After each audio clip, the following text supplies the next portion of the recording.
Well, Otis comes back, and that was a shocker to me. He feels like he's a man on a mission right now. He wants to make a point, so whoever steps in the ring with him, I'm sure is going to be in there for a tough fight. Otis, he's back in the house. He believes that he beat me and he got ripped off, but I beat him, clearly. This whole thing is just so awesome to me. It's bringing me, you know, I was already close with the Lord, but it's just bringing me so much closer. Okay, let's get to the competition. We have no idea where we're going for the competition today. Blindfolded with Glenda guiding me. Gentlemen, today's competition is about trust. This challenge will test your listening skills. Here's what's going to happen. You'll all be tied to the ground with a bungee cord. Your job is to collect each medicine ball one at a time and deliver it to your confidant. First one to gather up all the balls wins. If you win this competition, you'll be $10,000 richer, and you'll sit ringside while the two losers fight for survival. Lose this challenge, and you have to fight twice to get to the winner's circle. That's right, gentlemen, 2 fights this week. Okay, let's line it up. Let's do it. On your mark. Get set. Go! Get down and grab it right now. Yeah, grab it. Yeah. Good. Right in front of you, right in front of you. Mr. Vallejo, falling behind. What's the problem? I felt that at times he was not listening to me, and he was just standing there. I need Mr. Griffin, 3 more to go. During the competition, Mo was like a Clydesdale. He was trucking it. Right here. Good. Mr. El Mamou has 2 more to go. I need speed now. Come on, pick it up. We got one left, baby. All the way. One more, all the way to your mark. Yeah. Mr. Vallejo, you're falling behind, son. Let's get with it. Right there. Right here. All right, we got a winner. Mr. Mamou. Man, I feel really great for winning this competition. It was important to win this event because I wouldn't have to fight twice then. Mr. Amamu, that was great teamwork. You're $10,000 richer. Congratulations, son. Mr. Griffin, Mr. Vallejo, you two will be fighting for $10,000 and survival. The winner of that fight will fight Mr. Amamu. I feel kind of cheated that I got to fight twice. I'm going to take care of Otis, and then after that, I'm going to have to fight Muhammad and get through him and then go to the winner's circle. Right now, I'm going to be prepared to fight Mike Vallejo. And hopefully I won't get robbed this time. We were sitting in the loft, and Tommy and Lou walked in, and they wanted to talk to us, so we all sat around the dinner table. Are there any personality conflicts? I'm glad, Otis, you're back. You know, I'm glad. But and if you look at it from another angle, let's say if somebody else is lose, what about the other losers? How come, you know, they didn't get a chance to come back? I can see how Mikey felt that it was unfair to bring a guy back that lost. Otis did lose his fight, but he got to come back. I don't think it was fair.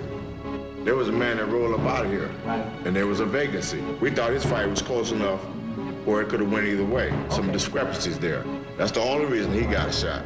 I don't have no problem with Otis coming back. They brought him back, that's fine. You know, Mike, you know, he's complaining, why'd you bring Otis back, this and that. It's like, you're worried about him coming back when you need to be worrying about your fight. That's just the chicken coming out in him.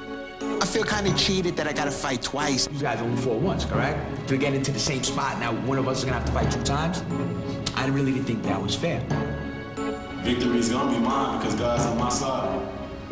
All this other stuff, the talking and chit-chat and stuff like that, I don't really get into it. I know what my skills are. You step in the ring with me, you're gonna have a battle in your hands. Right, wrong, good, bad. You're here to fight. Yeah, that's it. That's the bottom line. All right, gentlemen. Come on in here. Yeah, baby. On 3. 1, 2, 3. All right, we out of here.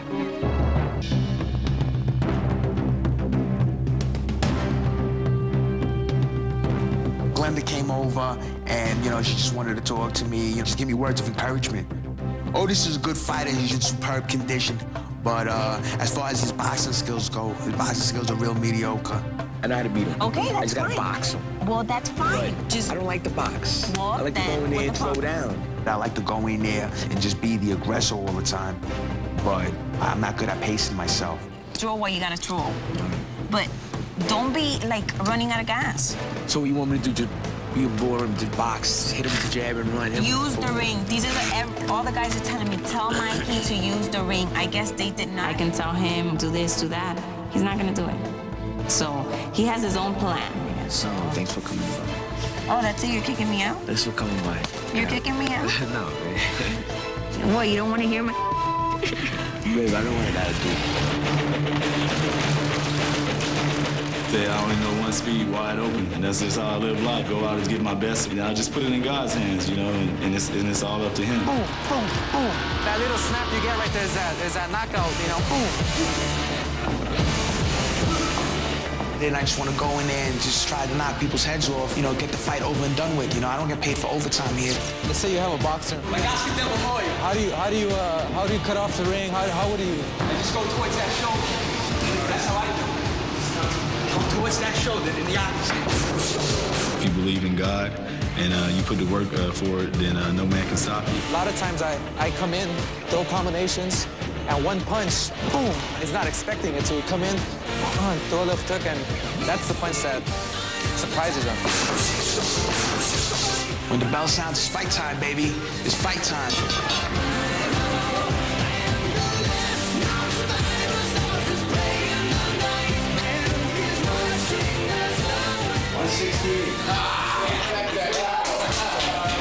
Look how big his strong is, man. I put him on his back. I put him on his back, baby. 168 pounds a mile. Yo, you better put me on my back. 172. 172. Like that? Tell them, baby. They tried to kill me, but they can't kill me, man. I'm back. All right, gentlemen, we have a fight.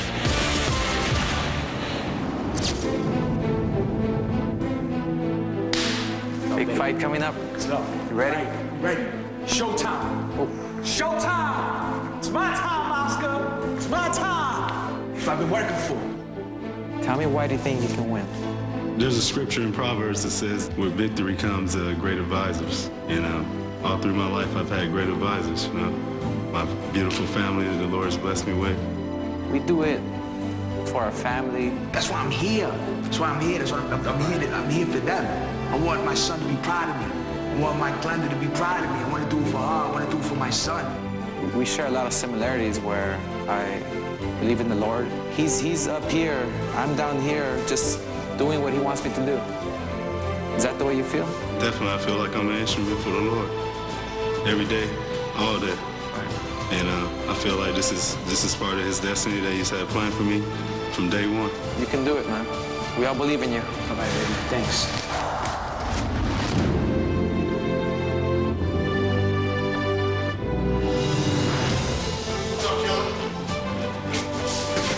Dog, you gotta have it tonight, baby. It's showtime, baby. I got it. I'm good, man. Hey, I like the confidence. I like your confidence. I like the attitude. Now, let me see you do it. I'm gonna hurt this kid. Huh? I'm gonna hurt this kid. Yeah. You know this kid, he been talking about garbage, man, so he deserves a beat down. One of them good old-fashioned down-home Alabama ass whooping. Loosen up. Loosen up. Loosen up. Loosen up. Come on. Loosen up. First of all, look at my nose. I can't look right at you with the light, bright light. Look right. Go into open your mouth for me.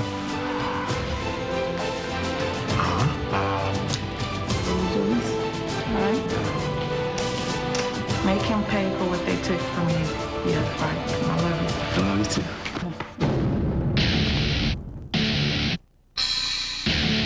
Welcome back to downtown Los Angeles, California. I'm Chris Rose. Ladies and gentlemen, it is elimination time. Introducing first, the challenger fighting out of the blue corner.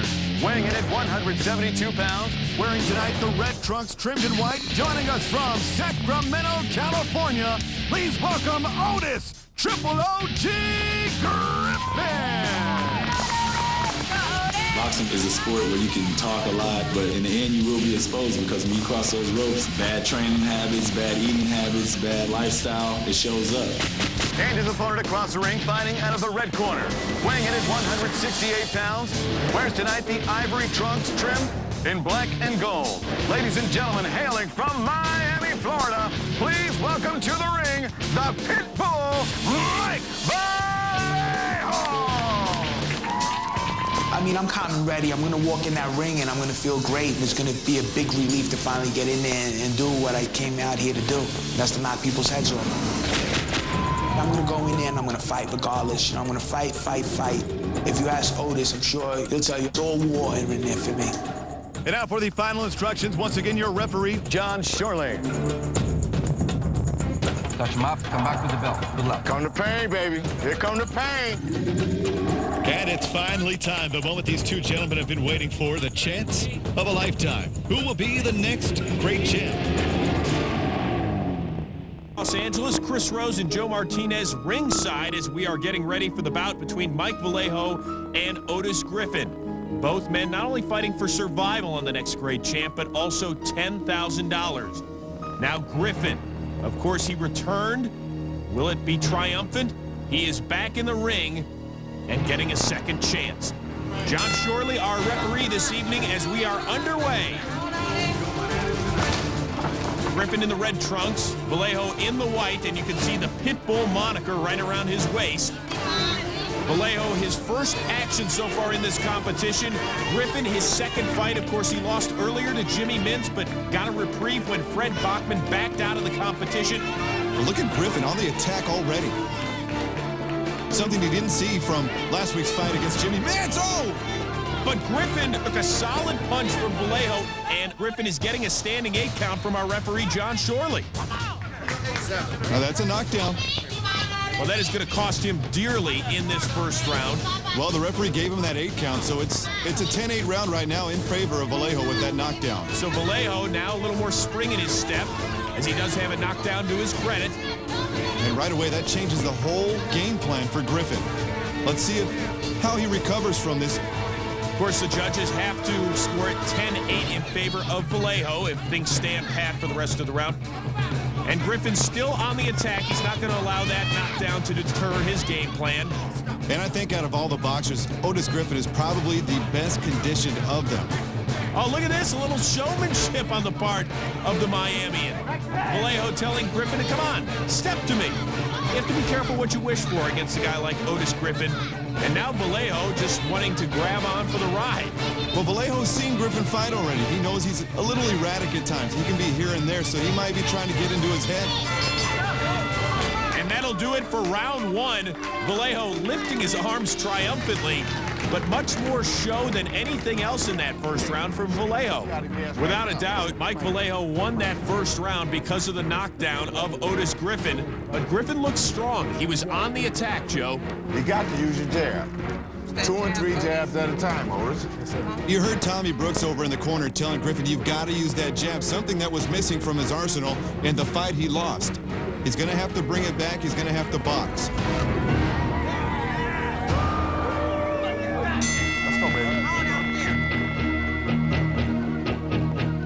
Underway now in the second round. Otis Griffin, Mike Vallejo. Griffin in the red shorts. Vallejo wearing the Pitbull moniker right around his waist, but so far he's getting treated like a punching bag. Otis Griffin just beating on his body.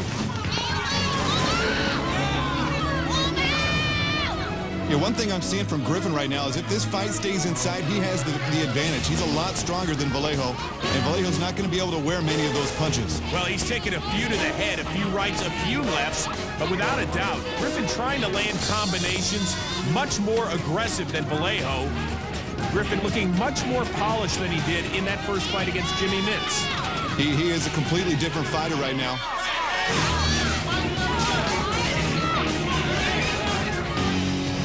A solid right by Griffin, right to the head of Vallejo. Vallejo just kind of grabbing on for dear life at this point as the fighters are separated by John Shorley. And with the exception of that knockdown by Vallejo, Mike really hasn't thrown many punches. Oh, a solid right there by Griffin, and he comes back with a left and another right. Ooh, a strong right hand to the chin. That's going to do it for 2 rounds. And Otis Griffin, you can see a spring in that man's step. And look at the body language on the 2 fighters, Joe Martinez. a quiet, confident Otis Griffin, and you look at Mike Vallejo in his corner, hunched over, he's winded, and he obviously knows that he's going to have to change his strategy if he wants to win this fight. You're tying yourself up. You can't get no punches off. Throwing them haymakers, man. You ain't gonna hit him with them haymakers. Get him looking at the jab, then throw that stuff in there, all right? You hit this guy in the chin, you're gonna knock him out. Get him in the center of the ring and punch. And you'll hear Duva tell him to get into the center of the ring, get off the ropes. He has to work, and he's got to stay away from Griffin. We are getting ready for round 3 between Mike Vallejo and Otis Griffin. Once again, both men fighting for survival, not to mention an extra $10,000 bonus. Well, Griffin starting the work. Once again, another nice combination inside on Vallejo. And, oh, a flurry of punches by Griffin. Working the inside, working the body of Vallejo. Ooh, there's a solid left. Vallejo taking severe punishment here early in the 3rd round, trying to land a haymaker of his own. And you can see Griffin's just keying on everything. Vallejo's leaving it all wide open, and Griffin is landing it at will. Well, Vallejo looking tired. Once again, this is his first fight so far in the competition. For Otis Griffin, his second, brought back into the competition once Fred Bachman quit. And now I am sure that Mike Vallejo would rather be facing Fred Bachman than Otis Griffin. Vallejo just dropping his hands, leaving himself open to a big overhand right from Griffin, which he knows that he has in his arsenal. John Shorley separates the two men. Griffin trying to work that jab as his trainer Tommy Brooks has told him to do. That's going to do it for 3 rounds. How do you see it so far, Joe? Oh, yeah, it could be an even fight. If you call the first round a 10-8 round, you've got to give Griffin these last 2. He's looking great right now. He's in control of this fight. You gotta win this round, okay? Mike. You gotta win this round, okay? Mike. You're not coming back to the hotel. I'll tell you right there, that is the ultimate threat. You talk about pressure. Now that's the biggest amount of pressure you can ever put on anybody. Look, what do you want to do? I want to win, son. You gotta have it. You gotta have this, son. You gotta have this. Or you going home. And I wonder what's going through the mind of Mike Vallejo as he steps in for this last round. He looked like, God, I have to go out there one more time. He just does not want to be here, and you can see it in his eyes. Come on, let me go. Got 3 minutes. Let's go. 3 minutes.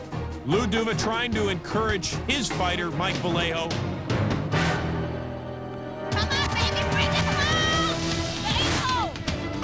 The winner of this fight will take on Mohamed El Mahmoud. He will be the final fighter to step into the ring. I'll tell you what, Chris, this is the time if Vallejo has anything left in that gas tank, this is the time to let it all out. Well, Vallejo's not doing what he needs to do to win this fight right now. Standing there and taking punches is not going to win you a fight. You have to attack. Well, there was Griffin on the attack with a nice combination once again. Been impressed with his combinations tonight, Joe. Oh, he's worked everything just perfectly. And there's another, a left and then a right. And once again, Vallejo telling Otis Griffin to come on, fight me. Well, I'll tell you, Mike, that's exactly what Otis Griffin is doing. Stop inviting him in. Because not only is he punching you, he's taking all the cookies out of your house as well. And now Vallejo literally on the run and Griffin chasing after him. Now, this is boxing. This is Otis Griffin and what he can do when he is tuned up, when he's ready to go. Tonight, he is boxing. Will Mike Vallejo even survive? He is up against the ropes. He is taking shot after shot. He's not throwing any punches. Shorley could step in and stop this fight. Final few seconds, and that is going to do it. Mike Vallejo, well, maybe the best you could say for him is that he survived. But look at Otis Griffin, his corner, already celebrating what he expects to be a unanimous decision. Will it be? We'll find out right after this.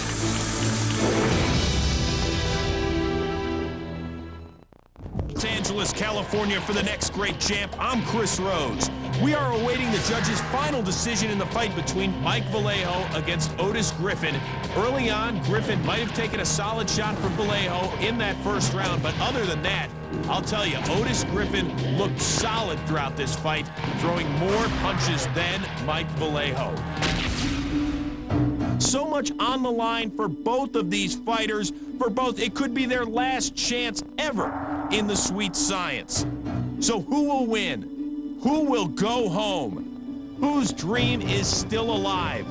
It's time to find out right now, so let's head into the middle of the ring.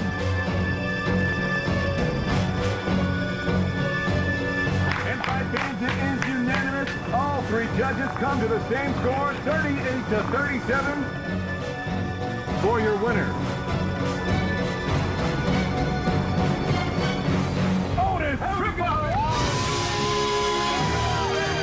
It was excellent. It was my first as a professional. I just always kept thinking back to the dreadful night where I felt like, you know, they took a victory away from me. It's been a long time, you know, since I seen my little girl, my little boy, my wife. Ran over to them and just hugged each and every one of them. It was awesome. I must admit it was a way tougher fight than I thought it would be.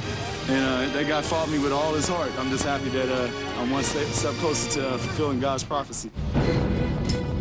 I tried hard today, man. As soon as I get in there and I hit the ring, as soon as I get hit with a shot, I forget about boxing, and I just want to fight, man. I hope I get the fans and everybody a good show. Hey, baby, you know you're my everything to me. I love you with all my heart, and I just want to tell you right now, when we get back to home to MIA, I want to know, as soon as we get back home, if you'll marry me, as soon as we get back, you know, I want to spend the rest of my life with you and Mikey. Will you marry me when we get back home, baby? Mike, let me talk to you before you say that. I want the whole world to know. He's priceless. I love it to death. He asked me if I was ashamed of him, and I told him, what should I be ashamed of? He did what he did, and he did a great job. And he's my champ, and that's it. We hard, Mikey. That's it. Do it all together, man. As long as we're together forever now, that's all that matters. Yep. No big surprise here as Otis Griffin wins this fight over Mike Vallejo. He moves on and will now face Mohamed El Mahmoud in his next bout.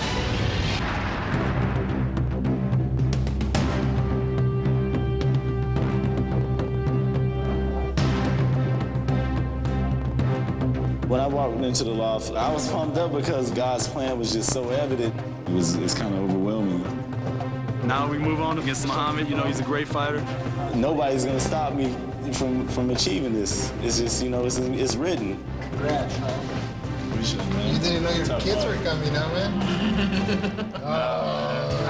I have sparred Otis, and I've seen him fight now a couple times, but I haven't really seen almost anything of Muhammad. I don't know what his heart is like, and I don't know what he's gonna bring to the table. Mike showed a lot of heart. I'm the last one in the loft to fight. It'll be my pro debut. I hit him, and his nose busted, and he was just like looking like Tony Montana. I was like, damn, this fool looks like Scarface. I'd like to get out the box on a good note. $25,000 on the line, and moving into the next round.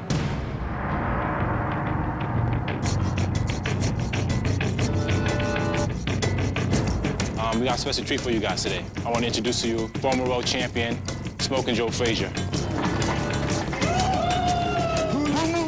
Meeting Joe Frazier was just a pleasure. He's one of the greatest champions of all time. I'm gonna throw a right hand. Let's get on after your jab. Yeah. Boom, boom, boom. I box because I like the sport. My uncle used to box, and my father always loved to watch it. I was born in Saudi Arabia, then moved to Beirut, Lebanon for about 5 years. And during the Civil War there was explosions every day.